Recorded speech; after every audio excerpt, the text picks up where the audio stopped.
تھا کہ भाई जो अटैक हो रहे हैं इसके ऊपर क्या समझते हैं, इसमें अफगानिस्तान का आपको लगता है कोई रोल है, इंडिया का कोई रोल है? किसी का कोई रोल नहीं है। तो फिर हम क्यों, हमारी मीडिया आप अभी उठा के देख लें, हम कहते हैं इंडिया ने करवा दिया, इंडिया ने करवा दिया। किसी इंडिया ने नहीं करवाया, ठीक है, ये अंदर से ही हो रहे हैं। अंदर से हो रहे हैं क्यों हो रहे हैं? वो तो ये सारी- देखें, जब भी इस तरह की सिचुएशन पाकिस्तान में पैदा होती है, ये कश्मीर का इशू छेड़ देते हैं, ये बॉर्डर लाइन पे इशू छेड़ देते हैं। किस लिए छेड़ते हैं? कि आप और मुझे इस खौफो हरास में रखें। यार आप हिंदुस्तान में जाएं ना सोएब, तो 10 दिन के बाद आप ये सोचने पे मजबूर होंगे पाकिस्तान की तरह। यार इतना छोटा मुल्क लगता है इंडिया में, पाकिस्तान इतना छोटा सा कि यार किधर है पाकिस्तान। इतने बड़े मुल्क पे कब्जा हो ही नहीं सकता, मार्शल्लाह आ ही नहीं सकता, पहली बात।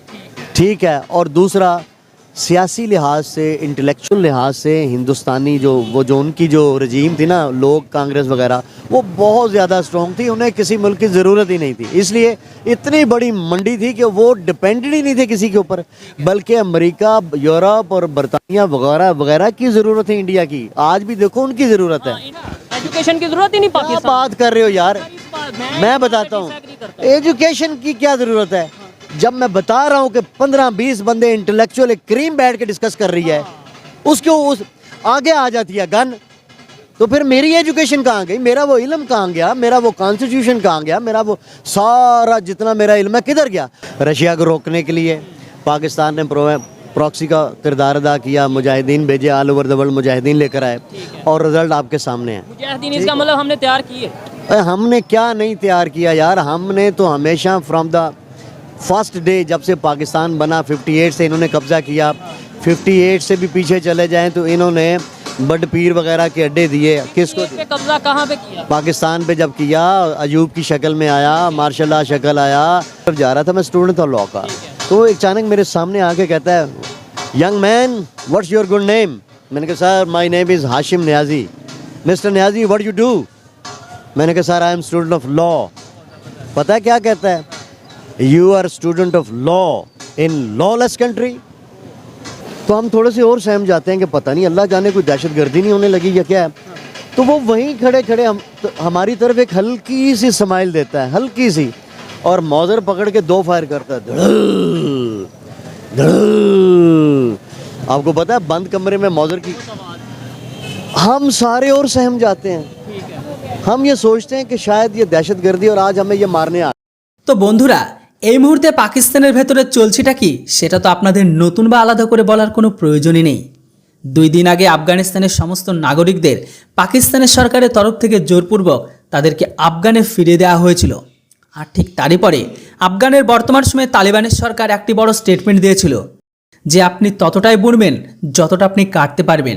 দেখুন কথাটার মানে কিন্তু অনেক বড়, মানে এটাই, আপনি আপনার জমিতে ততটাই চাষ করবেন যতটা ঠিক আপনি আপনার কাটার মতো ক্ষমতা রাখেন। আপনি এতটাও জমিতে চাষ করবেন না যেটা আপনার একার পক্ষে কাটার বাইরে, কারণ আপনারা তো জানেন পাকিস্তানের কাজের থেকে জিপটা 1 হাত লম্বা। এখন আফগানের তরফ থেকে 3 নভেম্বর আর 4 নভেম্বরের বড় স্টেটমেন্টের পরে তার ঠিক 2 দিন পরে পাকিস্তানের একটি পুলিশ স্টেশন সহ পাকিস্তানের সব থেকে সেপারেট এয়ারবেসে বড় হামলাটা হয়ে গেছে। মানে একদিকে গোয়াদার তো অন্যদিকে মিয়াবালি এয়ারবেসে। এতে কার কি ক্ষতি হয়েছে তার উপর তো আমি অলরেডি আলাদা একটি ভিডিও বানিয়ে আপনাদের জানিয়ে দিয়েছি। এই ঘটনার পিছনে কার হাত আছে, যখনই পাকিস্তানের এক নাগরিককে জিজ্ঞাসা করা হয় তিনি রিয়ালিটি কিছুটা হলেও বুঝে সত্যিটা প্রকাশ করেই দিয়েছে। তো বন্ধুরা, এর পেছনে কার হাত রয়েছে আর তিনি কি বলতে চাইছেন এই ভিডিওটিতে অবশ্যই আপনারা দেখে নিন। তবে হ্যাঁ, এইরকম ভিডিও আর ইনফরমেটিভ ভিডিও পাওয়ার জন্য অবশ্যই চ্যানেলটিকে সাবস্ক্রাইব করে রাখুন। দেখে নিন উনি কি বলতে চাইছেন। वालेकुम सलाम। सर आपका नाम? हाशिम न्याजी। आपका नाम? M A Rumaan Khan. क्या करते हैं सर आप? मैं फिल्म टीवी का प्रोड्यूसर, डायरेक्टर, एक्टर। जबरदस्त जी, जबरदस्त। सर आप क्या करते हैं? मैं एडवोकेट हूँ। एडवोकेट है, ठीक हो गया। सर जिस टॉपिक पे वीडियो रिकॉर्ड कर रहे हैं, एक अफसोसनाक खबर है। कल अगर बात करें तो बलूचिस्तान में अटैक किया गया, आर्मी की जो गाड़ियाँ उनके ऊपर अटैक किया और हमारे जो फौजी जवान हैं उनकी जानें गई।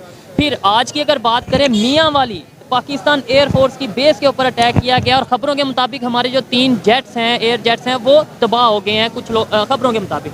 क्या कहना चाहेंगे? पहले ये कह रहे थे कि आम पाकिस्तान की जो पब्लिक है वो सिक्योर नहीं है, ये चीज़ें हैं, अब हमें इस तरीके से जो अटैक देखने को मिल रहे हैं। आपका गुड नेम? सुहेब। सुहेब इस सवाल को समझने के लिए आपको पाकिस्तान की हिस्ट्री में जाना पड़ेगा। ठीक हो गया। अब आप ये देखें कि पाकिस्तान की हिस्ट्री क्या कहती है। ये 2 बम ब्लास्टिंग का आप जिक्र कर रहे हैं, मियाँ वाली और क्वेटा में। अगर आप हिस्ट्री देखें तो गुज़िश्ता कई सालों से बम ब्लास्टिंग हो रही है, और मारा कौन जा रहा है? आम फौजी। सवाल ये है कि जब आम फौजी मारा जा रहा है तो इसका मतलब है कहीं ना कहीं पॉलिसी, कहीं ना कोई आपकी स्ट्रेटजी के अंदर फॉल्ट है। बनाने वाले कौन हैं? हमारे ही हुक्मरान हैं, हमारे ही बड़े जर्नल्स कह लें आप। जब वो पॉलिसी के अंदर कंसिस्टेंसी नहीं आएगी, जिस मुल्क में बम ब्लास्टिंग हो, और ये आप देखें मुशर्रफ के दौर में कितनी हुई, उससे ज़िया के दौर में हुई। कहने का मकसद ये है कि जो मुल्क पे रूल करते हैं, और रूल करने वाले कौन से हैं, अब ये बात सबको समझ आ गई है। ठीक है सोएब, जब रूल करने वाले का इंटरेस्ट वो नहीं होगा जो एक मुल्क की बका के लिए ज़रूरी है, तो फिर क्या रिज़ल्ट आएगा? एक दफ़ा बम ब्लास्टिंग हो गई, समझ आ गई कि हमारी सिक्योरिटी के मेजरमेंट ठीक नहीं थे, समझ आ गई। दूसरी दफ़ा होगा, समझ आ गई। ये मुमकिन नहीं है कि एक बम ब्लास्टिंग की कंसिस्टेंसी हो और हम इस काबिल भी ना हो कि हम उसके लिए लायामल बनाएं, कोई ऐसी स्ट्रेटजी बनाएं कि यार आइंदा के लिए ना हो। अगर यहाँ पे थोड़ा सा मैं भी बात करना चाहूँगा कि देखें, एक साइड पे हमें ये बताया जाता है कि दुनिया की नंबर 1 आर्मी या नंबर 1 एजेंसी या नंबर 1 फोर्स, और दूसरी साइड पे उसी फोर्स या उसी आर्मी या उसी अदारे के ऊपर इस तरीके से जब अटैक होते हैं। सर एक चीज़, आपने हिस्ट्री की बात की, नो डाउट हिस्ट्री बड़ी मैटर करती है, और ख़ास तौर पर जो अमेरिका की इन्वॉल्वमेंट रही, जो हम अमेरिका के हाथों खेल यूज़ होते रहे, ये सब कुछ। लेकिन इन्हीं दिनों अफगानिस्तान के साथ जो हमारा कन्फ्लिक्ट चल रहा है, बड़ा मज़ा आने वाला सर से बात करके, उनके नॉलेज के मुझे जो थोड़ा आइडिया। मुझे ये बताओ कि ये अफगान मुहाजिरीन कब आए थे? ठीक है, ये ऑलमोस्ट 30 से 40 साल पहले जब वहाँ पे, जब अफगानिस्तान में एक इशू जंग का माहौल बनाया गया। और माहौल किसने बनाया? अगर उसकी आप डेप्थ में जाएं तो आपको पता चल जाएगा कि ये इंटरनेशनल कॉन्स्पिरेसी थी। रशिया को रोकने के लिए पाकिस्तान ने प्रॉक्सी का किरदार अदा किया, मुजाहिदीन भेजे, all over the world Mujahideen लेकर आए, और रिजल्ट आपके सामने है। मुजाहिदीन इसका मतलब हमने तैयार किए? हमने क्या नहीं तैयार किया यार, हमने तो हमेशा फ्रॉम द फर्स्ट डे जब से पाकिस्तान बना 58 से इन्होंने कब्ज़ा किया। 58 से भी पीछे चले जाएं तो इन्होंने बड पीर वगैरह के अड्डे दिए। किसको कब्जा कहाँ पे किया? पाकिस्तान पे जब किया, अयूब की शक्ल में आया, मार्शल शक्ल आया। आप तब से लेकर अब तक देखें कि पॉलिसी कौन जनरेट करता है, बनाता कौन है, किसके इख्तियार में है?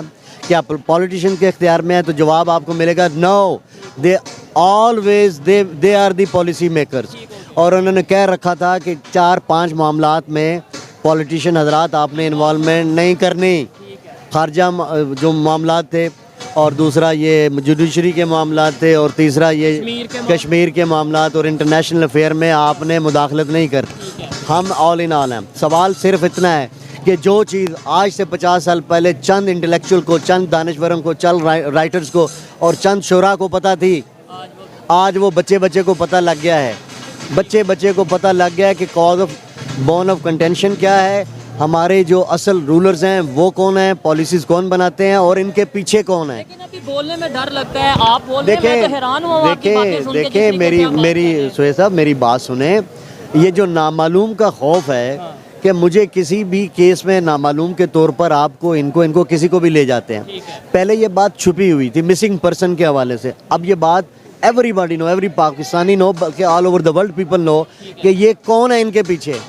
क्लियर? तो ये कहते रहे लोग कि जब हम कहते थे या कोई नारा लगाता था कि भाई ये जो मतलब मामला होते हैं इसके पीछे हमारे अपने ही लोग हैं, तो कहा जाता था नहीं ये तो इंटरनेशनल जो पावर्स हैं वो इन्वॉल्व हैं, भारत जो है वो इन्वॉल्वमेंट करता है, भारत जो है हमारे अदारों को खराब करने की कोशिश करता है। सिक्योरिटी किसके हैंड ओवर है? अदारे कौन है? डेफिनेटली आप जिनका नाम ले रहे हैं, ठीक है, वही है। अगर वो फेल हो रहे हैं तो what does it mean? What does it mean? इतनी बड़ी फौज का जो इन्होंने नेटवर्क बना रखा है वो किस लिए है? यानी वो इन चंद चीज़ों को कंट्रोल नहीं कर सकते। इसका मतलब है कि पाकिस्तान के जो हालात हैं इनकी दस्तरस से भी बाहर हैं। अब आप आगे आ जाए। इस टाइम मतलब ये हमारी भी जो कंट्रोल पाकिस्तान के जो अदारे हैं उनके कंट्रोल से बाहर है इस टाइम पाकिस्तान की। तो ये क्या तमाशा लग रहा है? पीछे इतने हज़ारों जाने गई हैं, तो इसका मतलब इनके कंट्रोल में था। चलें मान लेते हैं कि नहीं था, खुद करवा रहे थे, मिसाल के तौर पे मिले हुए थे, पाकिस्तान के अंदर एक क्रास क्रिएट किया हुआ था, हमें नारों तरानों में लगाया हुआ था, ठीक, जज्बे पे लगाया हुआ था। اب وہ جذبے، اب وہ ترانے، اب وہ ایموشنز، اب وہ ڈائلاگس کدھر ہیں؟ ان کی ریالٹی، گراؤنڈ ریالٹی پہ آپ کو کیا نظر آتی ہے؟ جتنے لوگ بیٹھے ہیں نا، اب ان سب کو پتہ لگ گیا ہے. کیوں لگا ہے پتہ یار؟ ایک بار، دو بار، تین، جب ایک ایکشن بار بار رپیٹ ہوگا تو at the end of the day اس کی سچائی لوگوں کو سامنے آ جاتی ہے. اور وہ اب میں آپ کو افغانستان کی سر بات کرنا چاہیں گے کہ یہ اٹیک جو ہو رہے ہیں، ابھی کل کی بات ہے، ان کے جو فارن منسٹر ہیں اور اس سے پہلے ان کے جو پرائم منسٹر جو مطلب طالبان کے حوالے سے اگر بات کریں، وہ وارن کر چکے ہیں ڈائریکٹلی کہ بھائی آپ جس طریقے سے ہمارے باشندوں کو واپس بھیج رہے ہیں، آپ یہ بہتر نہیں کر رہے، ہم اس کا ریئیکشن دیں گے. تو کیا یہ وہاں سے تو